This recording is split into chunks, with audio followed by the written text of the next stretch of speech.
Tidak hanya dikenal dengan koleksi satwa unik yang dipelihara olehnya, kini nama Irfan Hakim lagi-lagi mencuri perhatian setelah membeli salah satu pendopo kuno langka yang bernilai cukup fantastis. Diketahui pendopo yang dibeli oleh Irfan merupakan yang terbesar di Asia Tenggara, yang mana pendopo tersebut telah berdiri lama di daerah Solo, Jawa Tengah. Sedangkan alasan Irfan itu ditenggarai oleh kesukaan dirinya dengan benda antik. Tidak hanya itu, dengan ditambahnya pendopo tersebut, Irfan Hakim pun bisa menampung banyak tamu, sekaligus mengedukasi soal sejarah rumah yang sangat identik bagi masyarakat Jawa. Lantas, benarkah pendopo yang kini dimiliki Irfan jauh lebih besar dari yang dimiliki Soimah?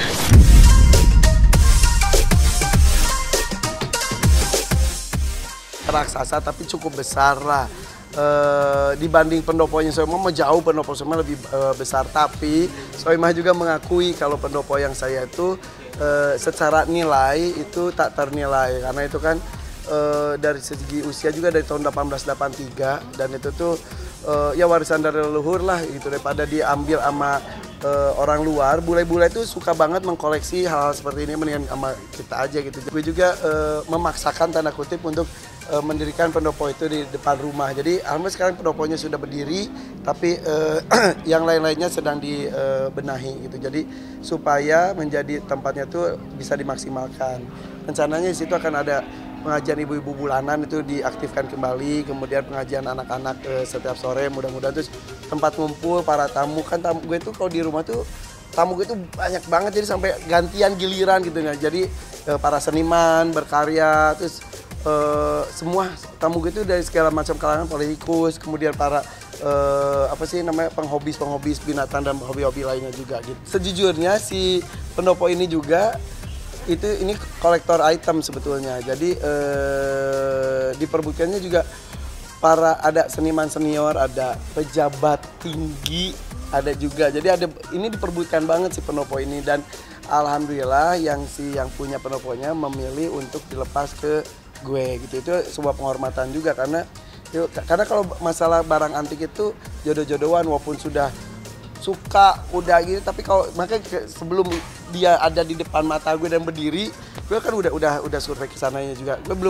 belum bisa memastikan ya pendopo itu ada di saya gitu. Belum berani dari kemarin-kemarin, tapi kalau sekarang udah berdiri gitu ya jadi juga nih. Karena kalau nggak berjodoh itu bisa ya udah bisa tidak terjadi gitu. Dan ini tuh biasanya pendoponya nanti tuh ada, kalau kata Soimah tuh ada barang-barang yang pendukungnya itu tiba-tiba ngumpul sendiri gitu, secara di luar akal sehat sih gitu-gitu. Kayak teman gue punya tangga satu, berapa tahun kemudian nemu tangganya yang satunya lagi yang selama ini terpisah kemana-mana, kayak gitu-gitulah. Di daerah seputaran Jawa Tengah gitu, itu Solo dan sekitarnya. Dan ini tak ternilai karena yaitu kita kayak beli waktu gitu kan. Ini udah 100 tahun lebih gitu, hampir 140 tahun lebih. Ini dengan kualitasnya bagus banget. Jadi kalau ada yang bisa bikin seperti ini pun mungkin bisa, tapi karakter kayunya tidak mungkin sekuat yang itu. Itu juga ada kan bentangannya juga katanya juga 5 meter, itu sudah jarang terjadi gitu. Jadi alhamdulillah sih teman-teman pecinta barang-barang klasik juga, barang antik gitu, pada wah bisa dapat tuh, wah pada wah gitu. Sampai Soimah juga beberapa kali ke rumah cuma buat nikmatin gitu ya, alhamdulillah sih gitu. Jadi harus gue rawat. Seratusnya gimana? Jadinya lebih dari 100 juta nih. Lebaran sendiri lebih lah. 800 juta. Miliar. Lebih dong.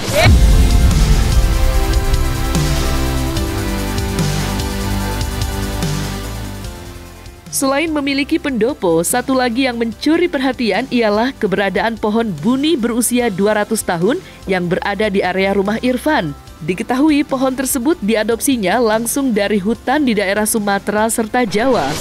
Mengaku sangat bangga bisa merawat pohon kuno yang telah hidup berabad-abad. Lantas apa alasan Irfan Hakim hingga ingin merawat pohon tersebut di rumahnya?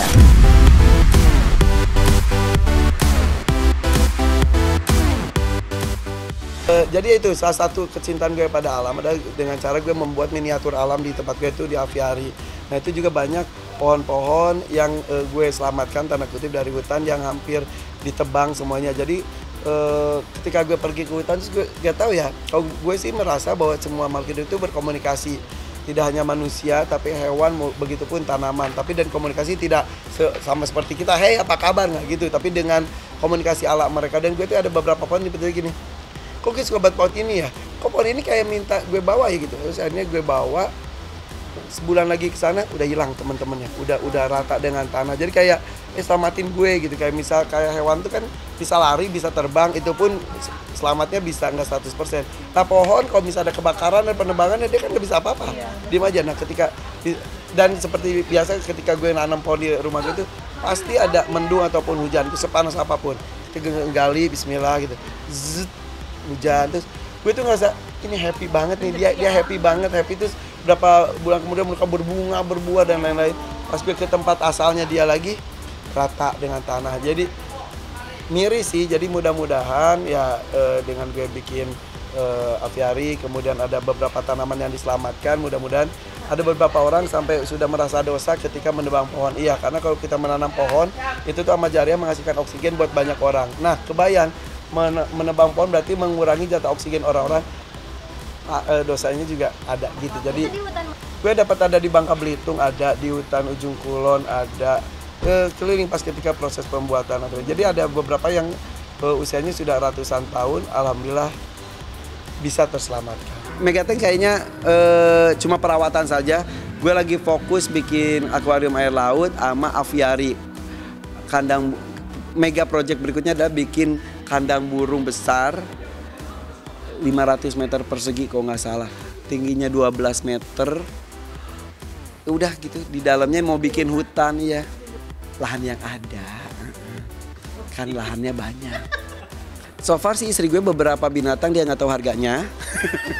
Karena seperti laki-laki lain mendingan minta maaf daripada minta izin, ya bener. Jadi buat istri gue tuh semua binatang gue rata-rata adalah 500.000, 200.000 gitu. Padahal ada beberapa yang sebetulnya jangan bilang-bilang ya puluhan juta, tapi diem aja. Ada yang mahal banget bahkan, tapi ya udahlah. Istri gue nggak apa-apa asal terawat. Kalau sakit, kalau mati, gue dimarahin. Tapi kalau terawat, apalagi bertelur, beranak, dia seneng. Jadi kalau gue beli binatang mahal, begini, ayo dong beranak. Bunda, beranak, wah lucu. Jangan tahu nih harganya. Gitu. Tambah karyawan khusus ikan, karyawan khusus apa. Makin banyak guys ya. Memang ya membuat sebuah kesenangan itu perlu biaya. Ya mudah-mudahan gue sih ikhlas karena berbagi rezeki kepada banyak orang, insya Allah semakin berkah gitu. Ya jadi kalau gue ngurus sendiri semua mah, gue bangun tidur sampai mau tidur baru selesai gue rasa. Karena semuanya, jadi gue yang ngurus hewan gue tuh sekarang 1, 2, 3, 4, 5, 6 orang. Khusus binatang gue. Itu khusus binatang.